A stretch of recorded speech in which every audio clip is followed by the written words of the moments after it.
Hello, మా ఇంట్లో ఇవాళ టేస్టీ చేపల పులుసు తయారు చేసుకున్నాం.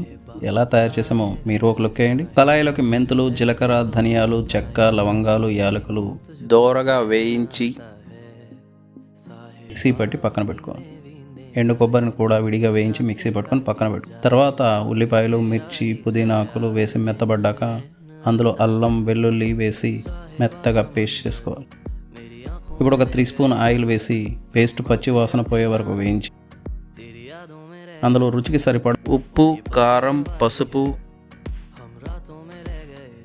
ముందుగా మిక్సీ చేసుకున్న మసాలా, చేపల ముక్కలు వేసి మసాలా ముక్కలను పట్టే విధంగా కలుపుకొని చింతపండు రసం పోసి కలపాలి. 5 మినిట్స్ హై ఫ్లేమ్లో ఉండనిచ్చి కొబ్బరి పొడిని కలపాలి. తర్వాత మీడియం ఫ్లేమ్లో 30 మినిట్స్ కడాయి తిప్పుతూ ఉడికించుకోవాలి. చేతో కలపకూడదు, ముక్కలు విరిగిపోయే ప్రమాదం. చివరగా కొత్తిమీర కలుపుకొని చల్లారాక సర్వ్ చేసుకోవటమే. Super tasty fish curry ready. మా వంటలు మీకు నచ్చినట్టయితే లైక్ చేయండి, సబ్స్క్రైబ్ చేయండి, అలాగే కామెంట్ చేయండి.